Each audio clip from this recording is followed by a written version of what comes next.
We're all set. All right, we'll call the meeting to order. Pledge of Allegiance, please rise. I pledge allegiance to the flag of the United States of America and to the republic for which it stands, one nation, under God, indivisible, with liberty and justice for all.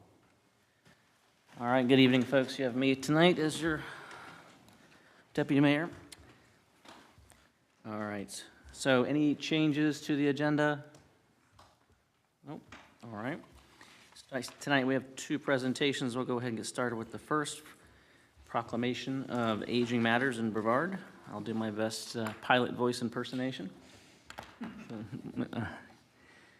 Whereas Aging Matters in Brevard, originally known as the Community Service Council, was incorporated as a not-for-profit organization on June 7th, 1965, and today promotes the independence, health, safety, and quality of life of seniors countywide. And whereas Aging Matters is now the leading agency providing direct services to seniors across Brevard County and is kicking off its 60th anniversary 2025-2085 Champions Initiative on July 1st. And whereas, having grown alongside Brevard County, now employs more than 90 staff members and mobilizes more than 800 volunteers who drive more than 400,000 miles, and whereas together staff and volunteers with support from a myriad of supporters provide life-changing services annually to hundreds of seniors countywide, including 79,000 hours of companionship, respite, socialization, safety and wellness checks, and light housekeeping in 2024, and whereas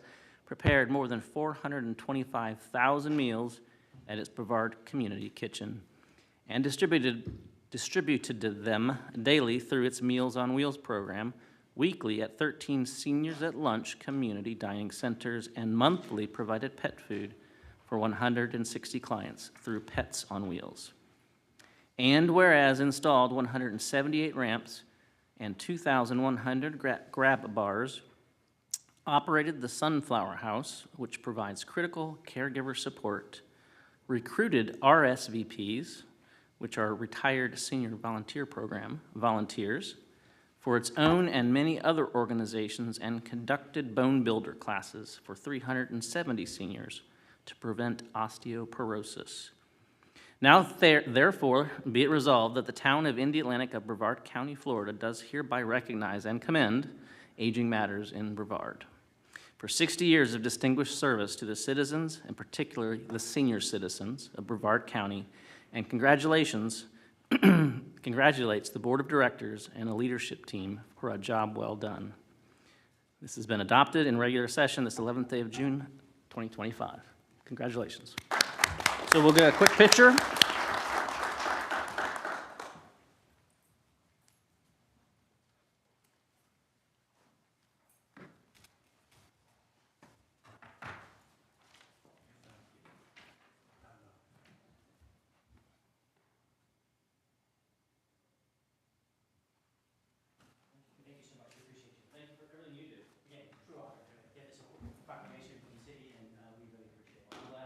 Thank you. Thank you. By 2085, I might need your services. Yeah. That's the point. Hopefully I'll still be around to help you, but, Life goals. yes. But thank you. Thank you so much. Thank you. All right, on to the next item, which is a report from Harris Sanitation regarding annual rate adjustment. Jordan. Good evening, Mayor and Council. I am Jordan Chandler. I am the new Government Affairs Manager for WM here in Brevard County. I am not Dina Ryder Hicks. I do not look quite as good as Dina. She does send her regards. She has actually been promoted within our company to the Area Director for the territories of Georgia, South Carolina, and North Carolina. And thank you all again for the opportunity to speak here this evening. I'm very sympathetic to the work that you all do. My grandmother was actually an elected official for about 10 years in a little city called Melbourne, and so appreciate you all. Tonight is really an informative presentation regarding WM and Harris Sanitation's annual rate adjustment to reflect the changes in the cost of doing business. The Consumer Price Index for water, sewer, and trash, as you all know, is the mechanism that is outlined in the solid waste franchise agreement between WM Harris Sanitation and the town of Indialantic. This year, the annual adjustment is 4.88%, and this metric is developed by the U.S. Bureau of Labor and Statistics, so it is important to note that this is not a particular metric that WM or the town of Indialantic came up with. The CPI for WST has been a consistent data point throughout the years, and might also add that this is slightly lower than the previous 2 years. In 2023, the CPI was 5.41%. 2024, it was 5.31%. So this adjustment is on par with where we have been in previous years. And once again, per the franchise agreement, this particular adjustment will be effective October 1st, 2025. So thank you all once again for your support, and more than happy to answer any questions that I can. And if I don't have the answer, I will work with our very well capable team and get those answers back to you. Thank you. Any questions? Okay. What is the duration of the remaining on the contract with Waste Management? 1 more year? Okay. September 30th of 2026. Okay. The contract runs until 2026. What happened before we had no CPI for like many years, that's why we hit that big old 20% for the increase, because we were like 7 years behind with nothing. So that was agreed upon. That way we wouldn't be hit with those big increases to use the waste CPI. And this is in line with the current contract, is it? It's in line with the current contract and what we've agreed to. So we just need a motion to approve it and a vote. All right, no further questions for Mr. Chandler. Thank you. Thank you all. Can I get a motion? Thank you, Jordan. I move to approve the annual rate adjustment as presented. A second? Second. Second, all right, all in favor? Aye. Aye. Aye. And opposed? All right. Thank you, sir. You're free to stay or free to go. I'll stay. All right. All right, public comments on non-agenda item. Persons wishing to address the council on a matter not listed on the agenda may speak at this time. Name and address, observe the 3-minute time limit. And I have one such speaker card for Mr. Emery Urali. Good evening, ladies and gentlemen. Emery Rally, 501 North Miramar, Indialantic. Here for two things to announce. One is for Boardwalk Restaurant. The opening day is July 4th of this year. We will have a soft opening, I believe, on the 23rd or 27th. I have not been informed, and we'll have a private invite on that soft. So July 4th is the official opening date for Boardwalk. Thank you. People have been asking. Oh, yeah. Question to me personally and everybody all around town, so July 4th is the opening day. Second reason I'm here is to discuss, there was an email, I'm not sure if you've all received the email earlier. Okay, so I'm not going to get into all the details. This proposal is about shared use, and we'd really like to have, the town adopt the shared use. For those of you who may or may not understand it, I believe it's simply where a business has 2 uses that are sharing the same 2 users. And for instance, like Blue Beach Resort, there's a hotel, those users are sharing the restaurant. And for instance, just like inside of Publix, Publix has a bakery, a seafood department, a pharmacy, a floral department, all these departments, they're all sharing the same users. We don't go out and say, hey, look, we got to redo the parking ordinance because Publix has 6 businesses, and it one day might have 20 businesses inside, from check cashing to a bank to whatever. And that's pretty much it. If anyone Thank has you. any questions, let me know. Thank you. Thank you, Mr. Urali. Any other public comments? Okay, seeing none, we'll move on from public comments. There's one. Oh. That's okay. You can just come up and state name and address and 3-minute time limit. John Greco, 418 7th Avenue. Since we have Waste Management here, I came back from like a 6-week trip on Memorial Day and went online to verify trash pickup. And the trash pickup indication online said that if it's a holiday on a Monday, everything gets pushed back 1 day, so that trash would be on Tuesday and waste management or yard waste would be the next following day. But that's not what happened. They just you lose trash pickup was going to be on Thursday, the regular time. So what's ever on the website is incorrect, is my point. Oh. I believe it's correct if you go through the Indialantic website to the link of Indialantic Waste Management. No, it was Indialantic that I went through. Is it? Okay. You might We'll want to check. check it, but We'll check it. it was just Yeah. because the guy came through and picked up on Tuesday. Yeah, our Our contract, trash, yeah. And I had trash there and he picked it up with yard waste. Okay. yeah, our contract, this goes to the next pickup day. We'll check into that. Thank you. Yes, that's what it used to be, but I double checked when I came back and I was confused. Okay, thank you. Public announcements. There are openings on the following boards and committees: local zoning and planning, board and budget and finance. We're beginning the budget and finance season, so step in now. Civil service and code enforcement. Indialantic Town Hall will be closed on Independence Day, Friday, July the 4th, coming up. All right, moving over to the consent agenda. Do I have a motion to approve the consent agenda as presented, or do we want to pull anything? I move to approve the consent agenda as presented. I'll second. Okay. I would like to request that we pull items 6 and 7 for individual just review and approval. Okay. I have a first and a second, so all in favor of approving consent agenda, less items 6 and 7? Aye. Aye. Any opposed? Good, passes. All right, so motion 8 is item 6 is resolution 8 with regards to budget adjustment. So Mike, if you want to just walk us through it real quick, and we'll take a, We normally do at least 2 to 3 Make sure your mic's on. I turned it off again. We normally, through the year, do some budget adjustments.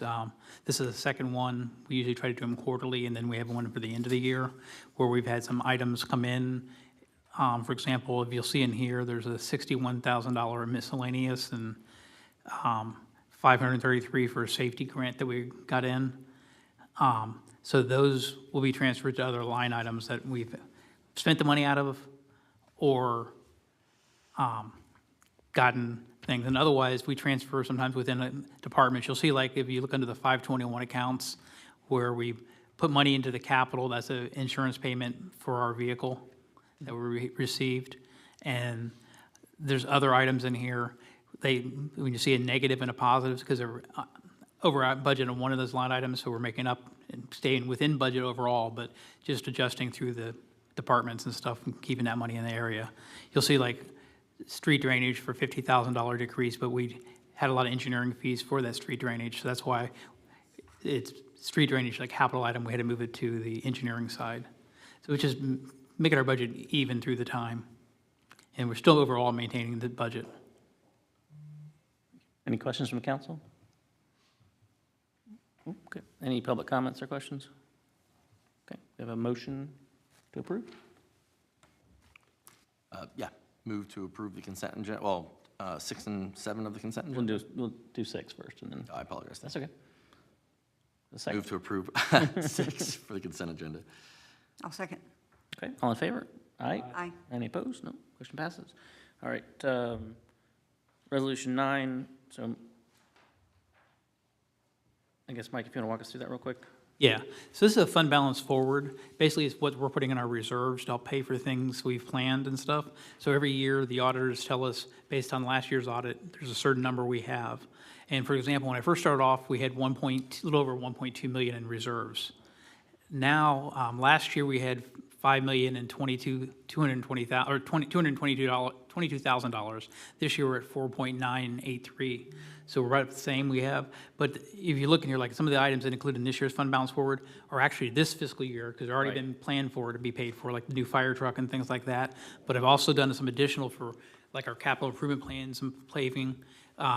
We had if you go down, like line item 3 at the bottom of the adjustment on page 3 is 1.1 million. Well, that was 900,000 before, but based on the auditors, we have to keep that 2 to 3 months operating expenses there.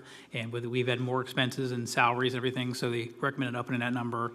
And we get the number, same thing for covering the paid absences. And a couple other things we've increased, like we're planning on paving First Avenue in 2027.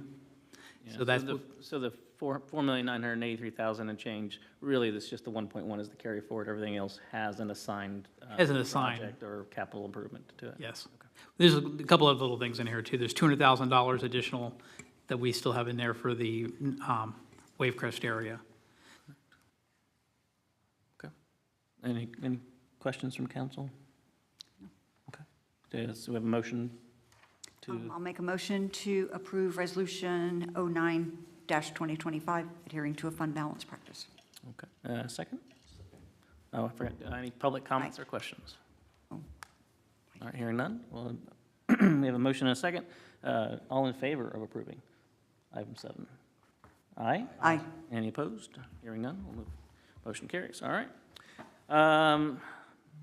Ordinances, public hearing, none. Unfinished business, none. New business, all right. Discussing adding a security cameras to the Mikey Goodwin Playground and Wavecrest Boardwalk area. Chief Connor.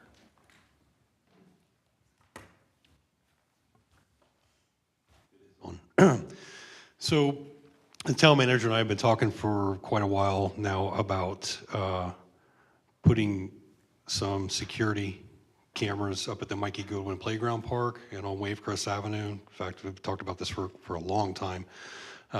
We've had a pretty significant number of calls in Nance Park, particularly at night. And as you know, they shut the lights off at night during turtle season. So it's a very, very dark area. So I'm going to use a dirty word here for a second, but we have our Flock subscription, reached out to them and talked to them. They do have a camera system that is not a license plate reader camera. It is a 360-degree push to zoom camera. There should be a memorandum in your packets that describe that. And also a little proposal from Flock as to how all this works.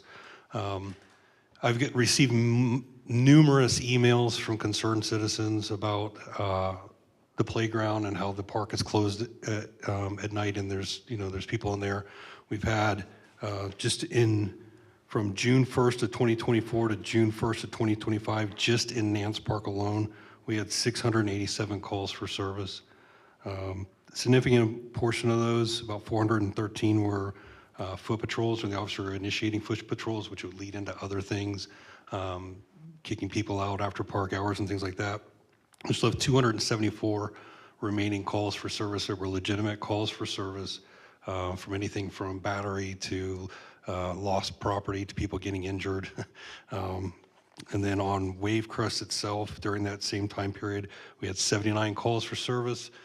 As we all know, the boardwalk has been a target for repeat damage for people crashing into them. The proposed area for one of the cameras will be right there. We'll be able to monitor it at all times.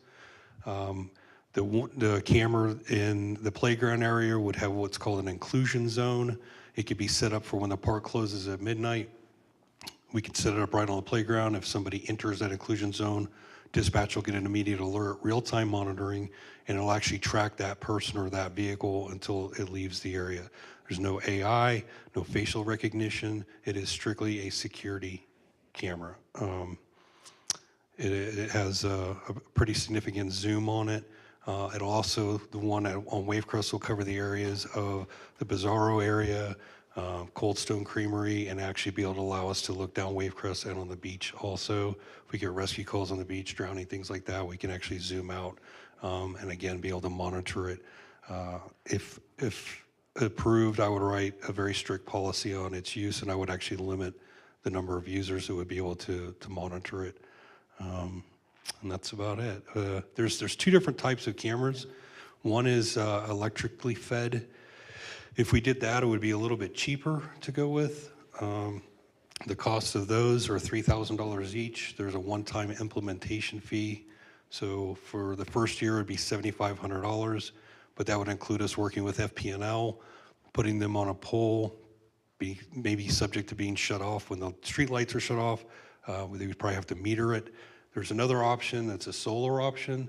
It's a little bit more expensive. That would be $11,500 for the first year, and then $10,000 for every year after. And those are nice because we could go live pretty quickly. We wouldn't have the aforementioned issues with FPNL. And basically, if we needed to, we could kind of move those cameras around if we needed to at a later time. And then there's discussion also maybe of putting some down like a Riverside Park at a later time, or Sunrise Park, or maybe over in Orlando Park. They have night vision, color night vision, and so that's about it. If you guys have any questions. And just speaking with Joe, Public Works Director, and I verified, we do not own any of the poles, even the one that's like in Mikey Goodwin. So that'd be a difficulty, and FPNL won't let us hook to the things without a separate meter and stuff. So there's a lot of issues of how we get electricity to the locations. We've all seen the. So we recommend the solar. With the Yeah. power meters at each crosswalk. Yeah. Just questions for Carrie or? I would be more in favor of the solar option. Any questions, John? Yeah, where do the feeds go? Is it going to go into dispatch, the actual display, or? Yes, sir. So it'll tie in, it'll integrate directly into the current system that we have for the license plate reader system, but these will just tie in just as a security camera. So we'll have, dispatch will be able to monitor it real time. It's about a 14-second lag. But Will any of the officers be able to get it like on a smartphone or their MDC or anything? their MDTs will be able to get it if we allow access to it. Supervisors certainly will have access to it. I'm not sure how much further down the chain I'm going to go from that. And then are there any other beachside communities using something like this? There are, Satellite Beach I know has cameras at Pelican Park. There's cameras. Melbourne Beach has an extensive camera system. They have them all over their parks, their playgrounds, their restrooms, their public restrooms and things like that. So not inside the restroom, just to clarify. Yeah. And Satellite Beach installed them after they had an incident at Hightower Beach up there. They had a sexual assault of an elderly lady. So they were talking about them and they did them afterwards. All right, thank you, Chief. Thank you. These are all public places as well. Yeah, it's open to the public. Right. Every area. You got any questions? Let me come back to you. Brett? Yeah, so it's just the two locations, they're shown on the map here, Nance and then like kind of Fourth, I guess, I think it's, or like. the intended location is real close to the where Wayfair. Yeah, you know where the The bumper cars are. These two, okay. you know where the emergency ramp is, right there? Oh, yeah, so where the emergency room. Yeah. Right there, that's where it kind of goes into Nance Park. That's where he's talking about, right, somewhere by that pole we're looking at. And the other one is in Nance Park by the Mikey Goodwin playground area. Facing the playground. Right, and if you look at the packet, it'll actually show you the radius of where it'll go. It zooms in about a quarter mile. Those are that's the actual radius? Yes, sir. And so that's where I've worked with our representative to kind of give an idea. They put this packet together, but that would be the broad range. The one in the park would be really good too, because we would actually be able to monitor the North Pavilion, where we have a pretty significant homeless issue there also. Yeah, we do. Yeah, I mean, I fully support, I had a personal anecdotal experience with the park. In the middle of the day, some 30, 40-year-old man tried to talk to my 3-year-old daughter on the playground, like wouldn't stop kind of bothering her, to where my wife called me and called the police. So I had to come up, pick them up. So being able to get an image of somebody acting creepy like that would certainly be in my interest. And as far as the solar application, we just know it's for sure reliable. I just wouldn't want to like spend that extra money and then have to constantly deal with. Yes, sir. It's proven. It's very reliable. There are hundreds of municipalities that do the solar, and so the LPR issue, they have the electric and the solar option also, and we're currently using solar for our LPRs, and we've had zero issue with it. I take that back. We had one that we didn't even know about, and Flock contacted us and said, we are sending a technician out because you have a camera that's on the fritz. We weren't even aware of it. Yeah. And the outline in here, the way it like proposes to work, it'll start recording once it picks up somebody. Is that the idea, or will some of it just constantly stay, or will it be like on a time, like how's that? So it'll constantly record. Okay. The data is maintained for 30 days. Yep. We can download it because it becomes our property then. So Like if no one's at the park, will it? If nobody's in the park, we won't get an alert. It just sits there idle, just like a home security camera would. Gotcha. But if somebody enters the park, it'll send an alert. It'll again follow that subject or that vehicle until it leaves that area, and by that time, we're already en route. Let's say a car goes flying down Fifth Avenue and hits the boardwalk. Doesn't it good to get the recording after they hit the boardwalk when the motion would kick on and kick the thing on? You get the whole thing beforehand and everything. And that is where, so the one at the park, we would leave at the park, we'd monitor it during the day kind of thing, any activity like that, but my intent is to leave it stationary to pick up the park area. Yep. And then the one at Wavecrest would be turned at Fifth and Wavecrest and stay there like overnight. We wouldn't be, just in case something did happen, we could catch that. I'd say that one would be tough to get the alerts, right? Because it'd be Probably wouldn't constantly set an alert on it alerts, just 5,000 because, alerts. correct, but I mean, we're a 24/365 Yep. operations center, and my dispatchers, who, again, could see. And a good thing too is if we get, say we get a battery or we get something, the dispatcher can immediately pull up that camera and say, yep, I see them, they're heading south on Wavecrest, they're heading north on A1A, Nice. and things like that. Is it safe to assume that a recent donation is partially paying for this, or no? No, sir. Oh, okay. I have it written into this year's budget. Okay. And so then we're fine with the recurring cost of, And in speaking with the town manager too, I think these would be an enterprise. Yeah. Not necessarily a police department budget, but enterprise 1 and 2 that makes sense. respectively. So basically, he turned his budget in requesting it, and me and the finance director, looking over the budgets roughly, talked about it and agreed it should both come out of enterprise. One would come out of enterprise 1, one would come out of enterprise 2. And also, we've had, like I said, the claims we've had down there and stuff, and the insurance adjusters always ask us, do we have anything? Oh, yeah, absolutely. No, this seems that it would serve a lot of purposes, be useful. So is this something that we will budget and then we'll wait for the funding, or it's something that'll be done next year? Or is this something we can move on a little more quickly?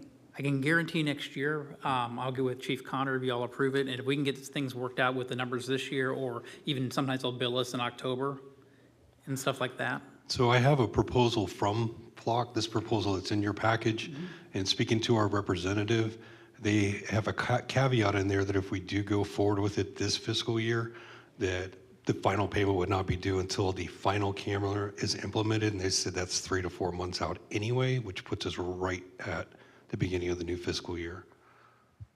I mean, based on the number of calls you just rattled off, it seems like there's a Need to use it. need. Yeah, I'd agree. Are you able to, I mean, because it sounds like something that we would certainly do long-term. And as we know, nothing ever gets cheaper. So are we able to like lock in that, annual rate for, say, like 5 years, so that's not, 10 now, 10 next year, and then 15 in 3? This current proposal is a 2-year subscription. So this year, if we went with solar, it would be 11.5 with including the implementation fees. Next year, it would be 10,000 because they're $5,000 each. Yep. They do offer incentives for if you do a longer term subscription, then you do get savings that way, obviously. So I would encourage exploring that, because I mean, these 2 locations, I think, it definitely, and I'm the person always worried about, invasion of privacy and such, but I mean, this is very, yeah. Would it be appropriate or required to have any signage up that says that you're in an area that's under surveillance? I'm just not familiar with the requirements, are there? Just No, I don't, there's no requirement Okay. for that.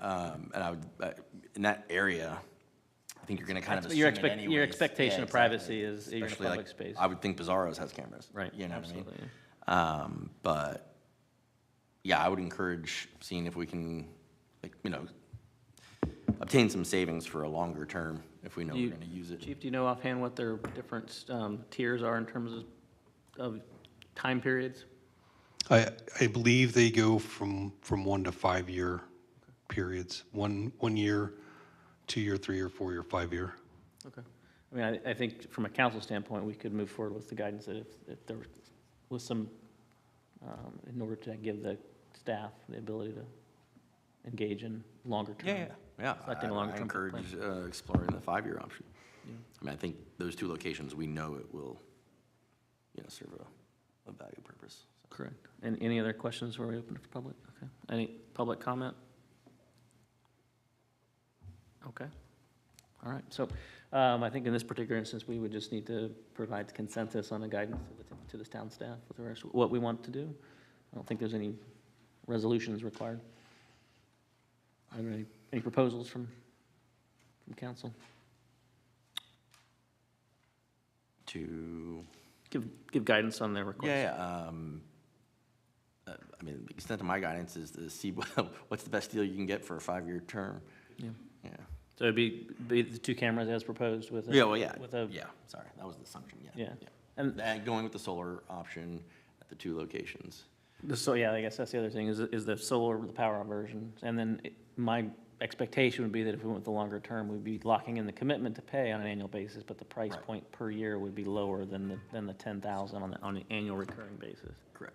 How about you structure it this way, approving staff to move forward with working on the agreement with them, a minimum of 2 years, working to see if we can get a discount at 5 years, or, leaving it our ability from 2 to 5 years. I would agree with that. Do we need to come back to council to approve that agreement? Not a, No? Okay. no. I mean, I'd strongly encourage doing the 5 years because I don't think we're gonna I agree with you. discontinue using this, and I would you agree. know how it's gonna work, that it's just gonna go up. Yep, I'd agree. All right, so consensus, anybody, all in favor of providing that guidance to staff? All right, all in favor? Yep, Let's do it. consensus. Good job. Thank you. Yes, thank you. All right. As the last item for new business, Yeah, I believe Chief Connor has a report before we get to the town manager and attorney. okay. Chief Connor.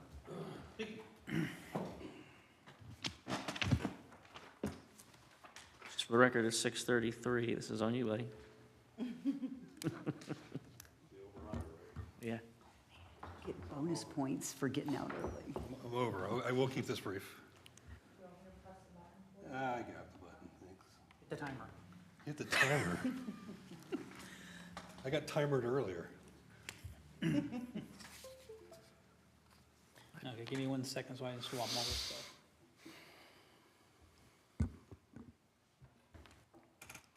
And then, hold on.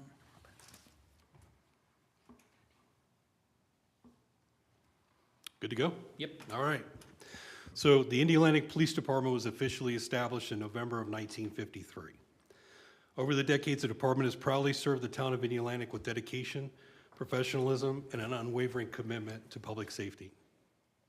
As part of preserving and honoring our department's history, I undertook the task of tracing the lineage of chiefs of police since our incorporation. While the historical record has its limitations, I was able to document several leadership transitions. During that research, I also discovered that what is believed to be the first uniform shoulder patch of the Indialantic Police Department. And I actually have it sitting on my desk, or on the table. That dated back to 1953. That original design bore resemblance to the Miami Police Department's patch, reflecting a broader law enforcement styling of the time. A significant milestone in our agency's identity came under the leadership of Chief Paul J. Cruzcamp Jr., a native of New York City. Chief Cruzcamp became the 4th police chief of Indialantic in 1975. He was a forward-thinking leader who made lasting contributions to the department. Tragically, he passed away in 1989 at the age of 41 from cancer. However, his legacy lives on, most notably through the uniform shoulder patch that he designed in 1978 and we still wear today. It's a patch that served our department for nearly 5 decades. His design was deeply inspired by the New York City Police Department's iconic shoulder patch, paying homage to his roots and infusing a sense of metropolitan professionalism into our small coastal town's force. With the utmost respect to Chief Cruzcamp's memory, I am retiring our current patch, and today I am honored to introduce the new Indialantic Police Department shoulder patch. This new Indialantic Police Department shoulder patch is a vibrant representation of the town's coastal beauty and unwavering commitment to public safety. It's framed in a classic shield design with a unique bottom rocker not seen on any other police department's uniform patch. The patch strikes a balance between the town's inviting charm and strength in law enforcement. At the center is a radiant sunrise rising over the Atlantic Ocean, a powerful symbol of a new day filled with hope, renewal, and the promise of safety and peace for all who call Indialantic home. The sun's golden light reflects off the pristine beach, reinforcing the town's identity as a friendly, scenic vacation destination known for its clean coastline and tranquil environment. The swaying palm trees line the foreground, capturing the relaxed rhythm of life in the coastal community where the natural beauty of Florida is always on display. The vivid blues and oranges in the sky and water offer a visual reminder of the town's warm and welcoming nature. Beneath the serene imagery are two powerful symbols, the American flag and the Florida state flag, standing side by side to represent patriotism, state pride, and civic responsibility. The inscription Florida and incorporated in 1952 commemorate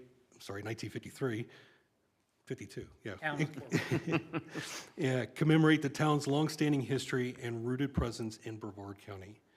While the patch radiates calm and hospitality, the bold arched lettering of Indialantic Police affirms a firm but fair law enforcement presence, dedicated, professional, and always prepared to uphold the rule of law.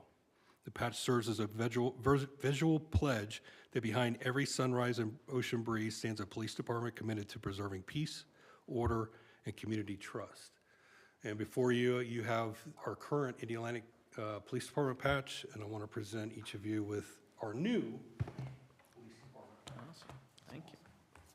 Thank you, Chief. Thank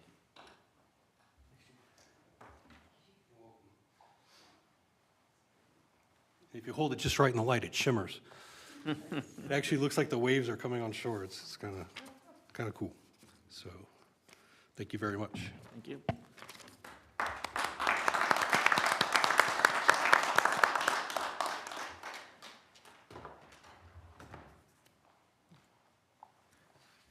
All right, are we switched back over, Mike, to the regular feed? Okay, all right. So now we go to administrative reports, town attorney. Christine? Good evening, everyone. I don't have a report tonight, but I did want to say how beautiful the new signage looks on the front of the building, and I know that they did a nice job with that, and of course, just speaking on behalf of the firm and Paul's memory is a lovely tribute, so thank you. Quickly, next month before the meeting, we'll be doing, or at the beginning of the meeting, we'll be doing a unveiling and stuff, and we'll reach out to Paul's widow and things and invite her and make sure that and some other people are here. And I have a plaque that we'll put inside in honor of him. Then I've updated you kind of in my Friday memo about the parking study. All that information has been turned into our engineer. So I'm waiting to get that data back from him that he has to update and help us along with our parking study to finish that portion off so we can get it back to council and figure out what we're helping us move forward. And then the Ground Zero, we're going back and forth. Kristen has sent some comments and stuff, so we're close on that. We just got a little bit of language to tweak still with them. And then the paving on South Palm Avenue should be finished. They should next week be in and work and finishing the rest of it up. And that's it. Carrie? Thank you. I wanted to report that on May 16th, replacing our mayor, I attended the annual mayor's breakfast. I'll give a shout out to Public Works. They rapidly did a paver in honor of Junie, which was the sheriff's beloved dog that passed away recently, and it was installed by the date of the mayor's breakfast. And Victoria, I'll give a big thanks to her and our office, did a very nice certificate, and I was able to present it to Sheriff Ivy.